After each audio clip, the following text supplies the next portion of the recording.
Oh, hello there, my loves. It's me, it's Jim, and I'm back with another book review. Look, today it's The Anomaly by Hervé Le Tellier. First of all, a big thanks to Robin over at Bookspin. So I saw this book featured on his channel. He was reviewing it. I only watched the first 10 minutes or so because I didn't want to find out too much about it. But I heard enough that it tickled my pickle. Contemporary science fiction, my loves. I know what the hell's going on. Jimmy's reading something relatively new, but it really interested me. So I'll try to do, what I'll do is I'll try and do half of it as a review and half of it talking about spoilery things. So I'll give you the option to bail if you don't want to find out too much stuff. Even then, will I spoil? There will be spoilers, I think, because I want to talk about some things that come out later on that are spoilers. Anyway, before we get to anything, there may be disturbances in the background because, my lads, we've got some scaffolders around. Now, this area, it's quite an affluent area. We're just a small little flat in one of these great big Georgian buildings, but we're surrounded by rich buggers. And it seems that one of their main pastimes appears to be building a new wing on the side of the house, my love. That kind of shit. So you get one set of scaffolders come up, they disappear, then another lot come, then they fuck off, then we get some new ones. So yes, it's like a construction site for rich people, if you will. Now, there we are. That's that out of the way. So if you hear any clanging or any anything else of that nature, you know what it is. Anyway, right. First of all, let's talk about the cover. Scan. That's my version. I haven't scanned it yet, but I will do. Now, it's not too bad. It's not too bad, but it's nothing special. You go on the back here and it says images, copyright Getty Images. Now, come on. Employ an illustrator to do a decent job, not just some fucking stock image and then plonk on this piece of typography, even if it does have a reflection. I mean, Christ. Effort, low effort. We've also got the sticker on here, winner of the 2020 Prix Concours. Must be a French prize, literary prize. Yes. So something we need to get to grips with very quickly here is this isn't an author associated with science fiction. As far as I can tell, this is the only foray he's made into this arena, which is interesting, and it gives a different take on the genre. So it's not really science. It is science fiction because of the topics being considered here, but it's not science fiction, if you know what I mean. Anyway, the other thing is, look at the size of the devil. Right, this is a trade paperback here. Vincent King's Candyman. Look at the size difference. Now, to my mind, this is the biggest paperback format I've ever encountered. I know the idea is, of course, to increase the footprint on the shelves of your bookshop. This would obliterate anything in its midst. It's got a gravity of its own, but a reverse, repelling one. It pushes other books away. But it's an unwieldy beast to read, especially if you're limp-wristed like me. Both wrists are shagged, and I struggle. This is perfect. Trade paperback, lovely. Something like this, it's so heavy to read for me, it causes a lot of pain. Now, I know that this is something that would only affect people like me with crippled wrists, but it's worth bearing in mind. Why do they do this? A waste of paper, I think, but there we are. The only other thing of note is that when I bought this second hand, there was a receipt in the devil, a nice little artifact. It was originally purchased in Dublin, my loves, over in Ireland, Dubray Books. And they paid the princely sum of €15.99. That would be. I paid considerably less, of course, because it was second hand. But it's still a relatively new book, and it's quite popular, so the price was elevated somewhat. But there we are. Right, should we talk about the book now? The story, shall we? Right, the only other thing I was going to say is who the hell is it translated by? Because, of course, this was originally published in 2020. The translated version came the year later, but I can't see anywhere where the... Now, there we are. Translated by Adriana Hunter. Okay, good. Now, I think ideally the translator's name should be on the front cover as well, especially if we're talking about this book in that one of the characters is actually a translator. An aspiring novelist, never really made it. So I thought maybe they would have done the courtesy to put the translator's name on the front cover. There we are. It's just my own opinion there. Okay, right. So, right. In a nutshell, what is this devil about? So, it's about an Air France flight that departs from Paris, I believe, one day. And it's heading for New York City. It almost reaches New York. It's on the approach to JFK. Is it JFK? I think that's where it's heading for. And it encounters a monster of a storm. Now, this causes incredible turbulence. It's the kind of storm that could easily destroy a passenger plane, even one of these big intercontinental buggers. It's a hellish storm, and they can't avoid the devil. It's all over the place. It's really high. They can't go over it. They can't go under it. Can't go to the sides. They've got to plunge right through the middle of it. Now, something very, very curious happens. Within the midst of this storm, the plane is duplicated. The plane and everything on it, down to the molecular level. So everyone on board is duplicated.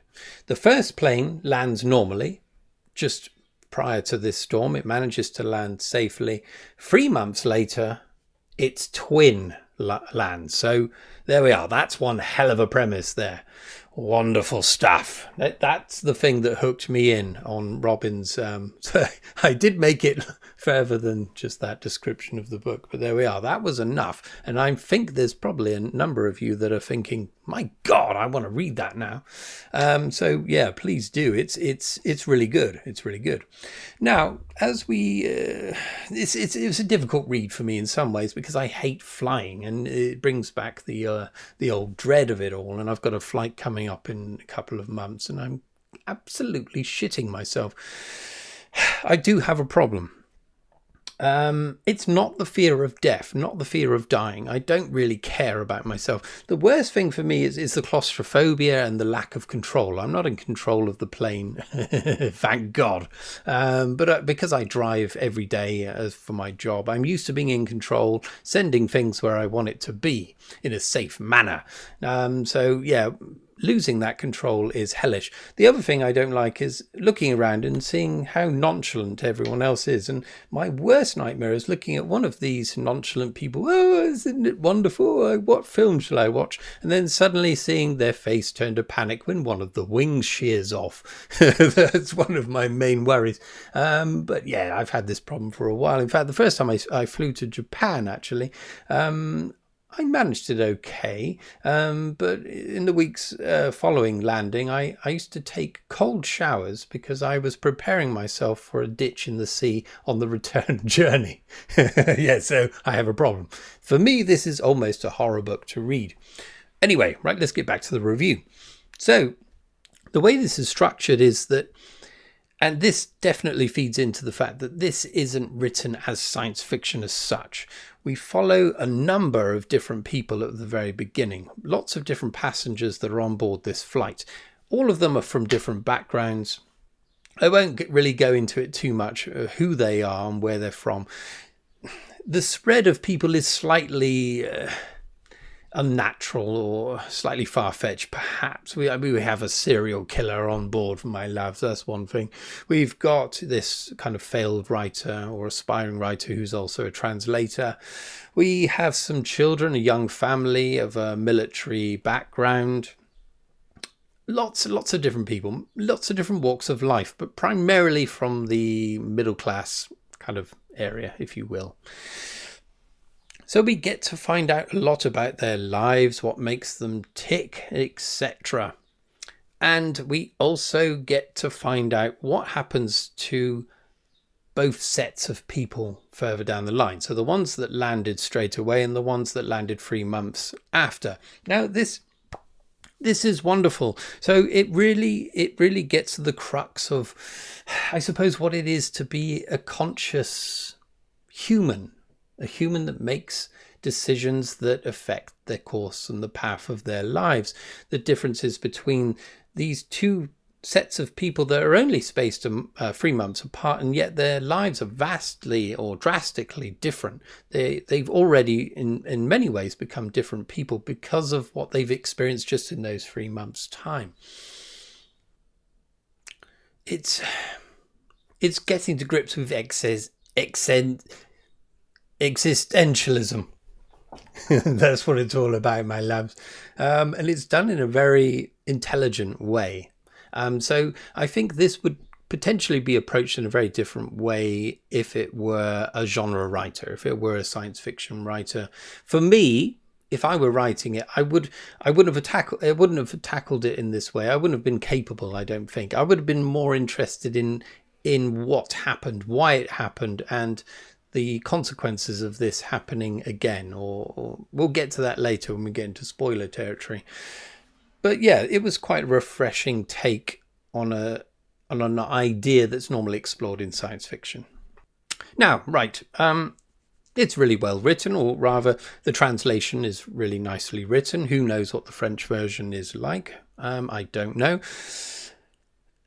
We get to really understand these people in an intimate way, and the subtleties that result from knowing them, the two different versions of them. The only problem that I found was that there's so many different people that I got a bit lost occasionally when the beginning of the chapter is just mentioning their name, and I'm thinking, well, who the fuck was that again? So I've got to go back and refresh my mind. That's probably just my own failing, but you might also encounter this as well. There's quite a few different people there.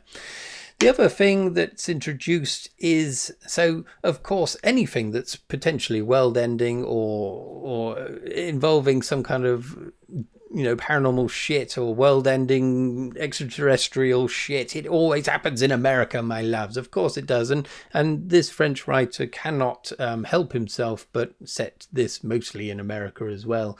But that's fair enough. I mean, this would make a fantastic film. I'll just say that. Also, so the American military get involved in this. Of course they would. This is a really delicate situation. And so all of these people are sequestered on a military base near New York, I think. I can't quite remember now. And eventually all of their doubles that have been living for the past 3 months, they are also captured or sequestered as well, and they're trying to control the situation. They're employing the services of various mathematicians and theologians and philosophers, all different things. So they're really getting to grips with what this could be, what it means, what the ramifications are down the line. All very interesting stuff that sets the mind ablaze, my lads. Right, so at this point, I should draw a line. If this is interesting enough from what I've been babbling, fucking awful. I can barely talk today, my loves. I'm sorry. I've just had a hot shower and it's already playing havoc with my tits. But anyway, if you don't want to find out any major spoilers, please depart now, my loves. Thank you very much.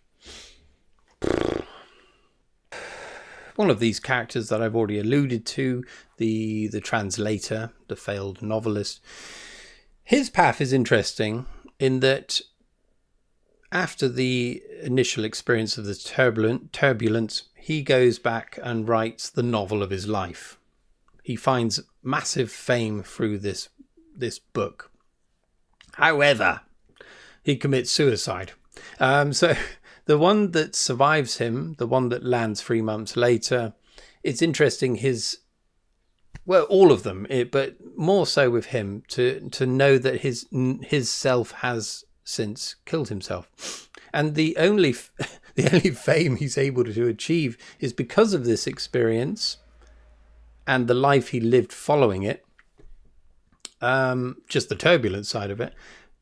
He's not going to be able to achieve that. I mean, this is really a very explicit example of this kind of the way one person can be so different just within the space of a few months. Fucking you. Anyway, right, so there's more interesting repercussions from this. I mean, there's a very dark episode concerning the children of the military father. There's child abuse going on there. We've got someone else that's dying of cancer, and the person that's just landed realizes that, you know, the chances are that they're going to die as well of this terminal cancer. There's not much that can be done about it. So there's lots of these things that's getting to the nitty gritty of what it is to be alive. Now, the actual situation whereby, this is a major spoiler, so definitely switch off if you've got to hear, my loves. Now, the actual process of replication, this idea of taking this passenger plane and completely faithfully reproducing it. They call it the print is like a cosmic printer in a way. It's been perfectly reproduced down to the molecular level. These people are exactly the same people. Now, if there is a soul, is there a soul in both of these people? You know, it gets into that a bit. But the other interesting thing is that this hasn't just happened here on this flight from France to America. It's also happened in China. But we don't really find out too much about this. But the main idea, the main force of theory behind what's happened is that this is proof of the simulation, the great simulation, the Matrix idea that we're all living in a simulated reality, and that this event is a kind of test. We're being tested about how we accommodate what's happened. I personally didn't like this take. I suppose it certainly does present the idea that this is a simulation. I get that. But the idea that it's some kind of test is not good. Not for me. Now, this bears fruit later on where this same flight, now this is a major spoiler, right at the end, this same flight, the Paris to New York one, is replicated a third time. And the president of America, or the USA, which can be none other than Trump. I mean, the writer definitely makes no bones about the fact that he hates, he's not that keen on the president. It sounds like Trump, let's put it that way, the way he acts. Decides to blow this plane out of the sky. We're not having a third version. We're taking this mother out. And I think the implications of doing that as referenced by the very final page. Now, I won't say what it is. If you've read it, you'll know what it is. I will describe it though. What's something that's happening to the text? It suggests that reality is breaking down. So the test has been failed. President Trump has ended the universe, it would seem. That's one reading of it. But I think from the standpoint of, I've written some science fiction, of course, a little bit here and there, and I'm an avid reader of it.